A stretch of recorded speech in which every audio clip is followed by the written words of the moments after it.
Avec une population estimée à plus de 70 000 habitants, la ville d'Onkayi, située dans le département de la Bouenza, est en proie aux problèmes de gestion des eaux usées, de déchets, mais aussi en manque de latrines. À cet effet, l'Union européenne s'est résolue de construire 2000 latrines dans cette ville grâce au programme Ville résiliente initié par l'Union européenne. Évalué à 32 millions d'euros, soit 21 milliards de francs CFA, ce vaste programme d'assainissement de la ville de Kayi, mis sur pied par l'Union européenne, a été lancé officiellement à l'hôtel Melen Park par le président du conseil municipal, maire de la ville de Kayi, Gaston Mapassi, en présence du représentant de l'ambassadeur de l'Union européenne au Congo, M. Jacob Ochofer, et bien d'autres invités. Dans son mot d'usage, Gaston Mapassi s'est félicité du choix qui a été porté sur la ville de Kayi avant de déclarer que la résilience est au cœur de l'adaptabilité de l'homme face aux multiples effets des phénomènes sociaux environnementaux dont les plus accablants se reposent sur les changements climatiques. Cet atelier qui nous réunit ce jour n'est autre que le couronnement d'une ferme volonté manifeste de l'ensemble des acteurs à œuvrer pour le développement de notre chère ville. En effet, les pensées négatives liées à la situation socio-économique difficile de notre pays en général et de la ville de Kayi en particulier n'ont pas pu éteindre cet optimisme qui animait les populations de Kayi dans la concrétisation de ce programme Ville résiliente en République du Congo, fruit de la coopération Congo-Union européenne.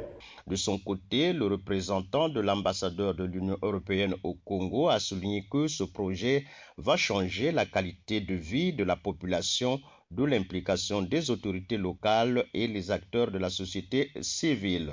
C'est un choix vraiment fait de l'Union européenne d'investir dans les villes secondaires et de les accompagner, de renforcer leur résilience aux impacts du changement climatique, notamment aussi des inondations pluviales.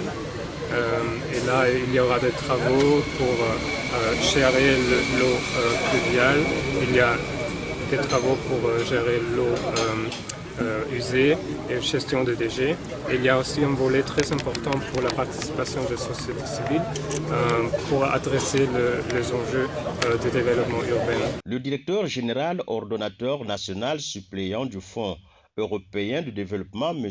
Aimé Blaise Nitumbi, rassure quant à l'aboutissement heureux de ce projet. Nous avons pris cette proposition depuis la signature de la convention de financement. Nous avons mis un dispositif de pilotage et de suivi. Je peux le dire à trois paliers. Le comité de pilotage qui réunira le niveau ministériel. Vous savez qu'il y a plusieurs ministres qui sont impliqués. Le ministre en charge de la planification, ON, FED, le ministre en charge des infrastructures, le ministre en charge de la décentralisation, pour ne citer que cela, sans oublier le ministre en charge de l'hydraulique.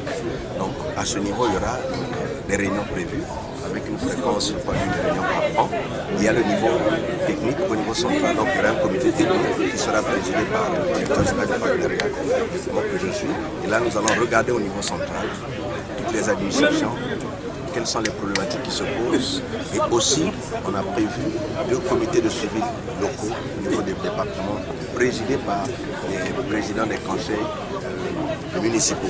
À tout seigneur, tout honneur, et pour lier la parole à l'acte, Gaston Mapassi a procédé au dévoilement du panneau indicatif du projet installé au marché central d'Onkayi. Signalons que ce projet qui durera 60 mois, dont le but principal est de renforcer l'attractivité des villes secondaires pour un rééquilibrage territorial, constitue une véritable bouffée d'oxygène pour la ville de Kayi qui n'entend plus se baigner dans l'insalubrité chronique.